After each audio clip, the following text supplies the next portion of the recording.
I'm Steve Stakiw, President and CEO of E29 Resources. E29 is a copper-focused exploration and development company currently advancing two high-quality projects, our ELIDA and FLOR COBRE projects in Peru. This presentation will include some forward-looking statements, and I urge you to review our disclaimer, which is available on our website. E29 is focused on high-quality porphyry copper projects in Peru, specifically our FLOR COBRE and ELIDA projects. We're bringing to the market what we think are two very, very attractive projects. Both have illustrated very well mineralized intercepts from recent drilling and are very strategically located within Peru. Additionally, our management team is very highly experienced with a lot of focus on copper exploration and development in Peru. From a capital markets perspective, we have a very tight share structure and a very strong and supportive shareholder base compiled of both insiders, institutional and retail investors. And we see 2022 as being a very strong catalyst-driven year, and we're on track to deliver what we think are going to be significant milestones for the company. Copper as a commodity, certainly we're very bullish on the commodity. We see strong growth potential, especially as globally we move towards a green economy.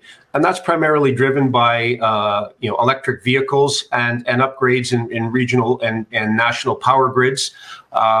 Specifically, if you look at the amount of copper that's being consumed in EVs, is in orders of magnitude over what is traditionally used in regular internal combustion engines. So we certainly see great growth potential in the commodity going forward. And from a copper supply perspective, globally we are at near record lows. We're approaching an inflection point where we see declining inventories while demand continues to increase significantly. So we do see forecast supply gaps starting imminently and continuing to grow going forward.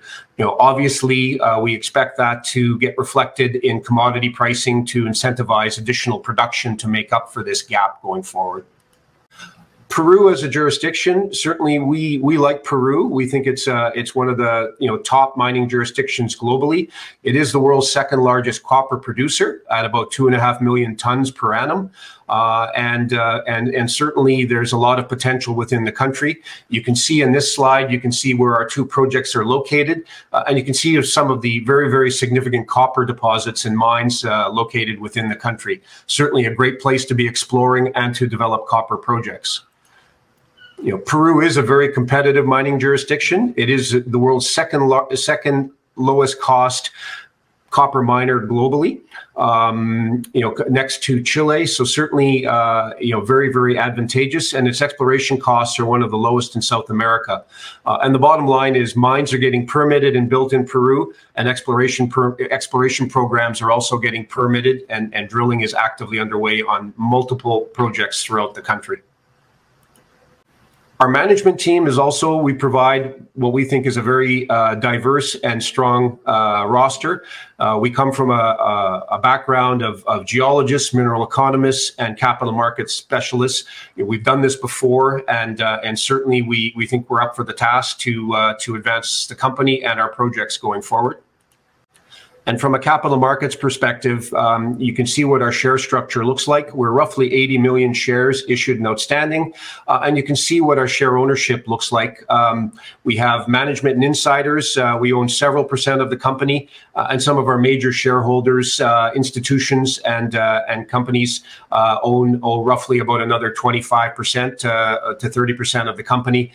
And presumptive retail and smaller institutional investors own about 2/3 of the company. So E29, we really think we're positioned for growth.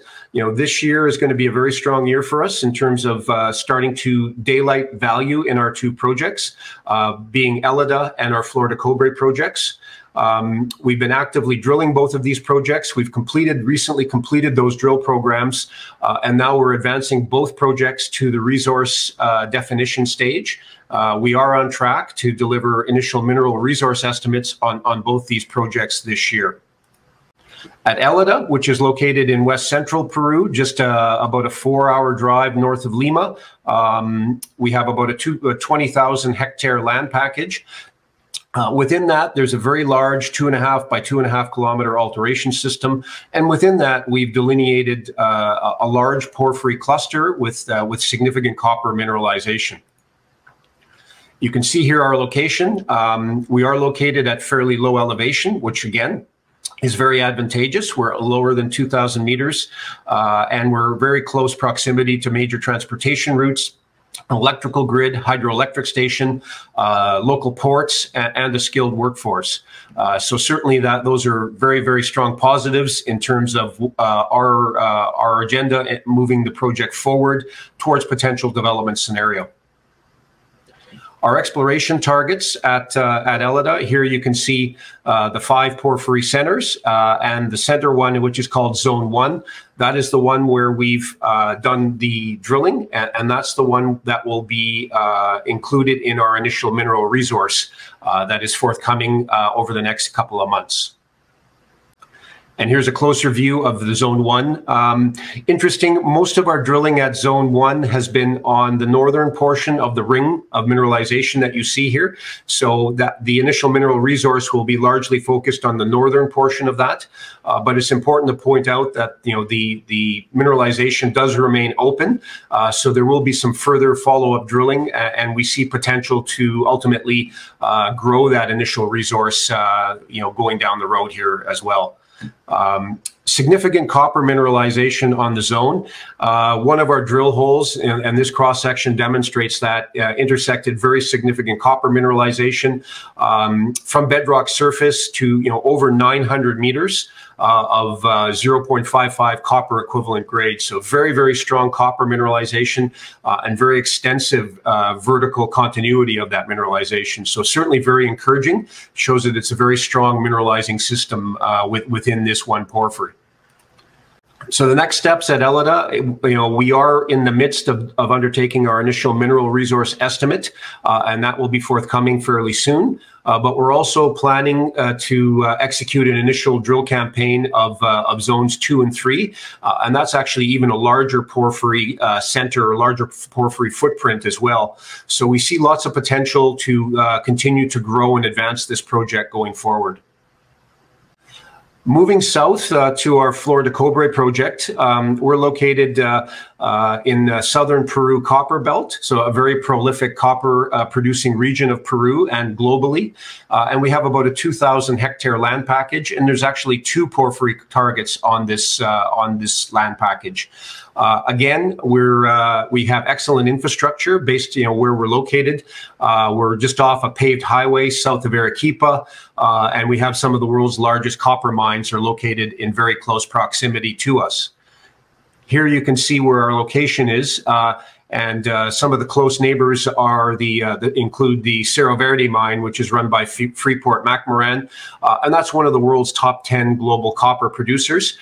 It's a large open pit operation, and it's been in production since the mid-1970s. So a very prolific producer, and it's certainly encouraging to be on trend, and we're roughly about 25 kilometers to the southeast of that, in the same favorable mineralized belt of rocks.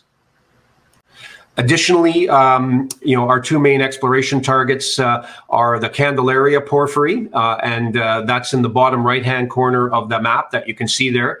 And there is a historic resource on Candelaria that was undertaken in the mid-1990s, and that's just over 57 million tons of 0.67% copper. That's where we focused our latest drilling, and that drill campaign was largely focused on twinning some of those historic holes. And what we plan to do is update that to a modern compliant resource estimate, and that will be forthcoming this year as well. In addition, we have the Atravesado porphyry, which is the large bullseye anomaly you see in the upper left portion of our property there, surrounded by the pink geophysics colors and anomaly there. It's a very, very significant large porphyry target. It's about 1.5 kilometers in diameter with very strong geophysical signature. As well, it has very significant surface sampling and surface geochemistry, and it's never been drill tested. So we're very encouraged at the potential of that one. So, this project has two main targets. We will be drilling the Atravesado project next year. It's currently in the midst of permitting at this stage. These are some of the sections through the Candelaria zone at FLOR de COBRE, and it shows some of the drill intervals through the enrichment zone and into the primary porphyry. So some very, very significant mineralized intercepts that we found here. Drill hole number 1, you can see drilled actually 349 meters of 0.77% copper. So very, very significant interval of higher grade copper within this system, and that includes 123 meter of enrichment blanket grading 1.42% copper. So very, very compelling and very significant grades that we encountered in our drill campaign. Here you can see our Candelaria zone where we're undertaking our initial resource estimate at this stage, and you can see that green enrichment zone or enrichment blanket there overlying the primary sulfide zone. We completed 12 drill holes on this. 9 of those were twinning historic holes, and that will there again provide verification of those holes to be incorporated in our initial mineral resource estimate. And 3 of those holes tested the deeper primary sulfide to check on the potential to ultimately add additionally to our initial mineral resource estimate. 2022 is going to be a very significant year in terms of deliverables. We see a lot of milestones and catalysts coming forward this year. At FLOR de COBRE, we are permitting our Atravesado, so that's ongoing, and that's a very exciting target we plan to drill in 2023. And we've completed our resource drilling and are moving towards our initial mineral resource estimate on the Candelaria zone there as well. And ultimately, that will lead into engineering studies going forward. Likewise, at ELIDA, we completed our initial drill program late last year, and those drill results are out. And we're in the process of finalizing our initial mineral resource estimate on Zone 1 at ELIDA as well. And that will be forthcoming over the near term. And there again, that will also lead into preliminary engineering studies going forward. So we're very excited in terms of the news flow this year. So certainly it's a interesting story to watch, and stay tuned on what our news is going to look like. That's kind of us in an overview. Really, I think, some of the compelling aspects to Element 29, we're targeting large copper resources, certainly we think that have significant growth potential going forward. Peru as a jurisdiction, obviously it's our focus. We think it's one of the top tier mining jurisdictions globally. Mines are getting built, projects are getting permitted, and there's a lot of exploration going on in this country. We bring a strong leadership team that's capable of executing and delivering on these programs going forward. Our share structure, we're all big shareholders in the company, so we're all aligned with our shareholder base, and we have a lot of additional work programs going forward that we think will add value to our projects. Thank you very much, and I'm happy to field any questions forthcoming.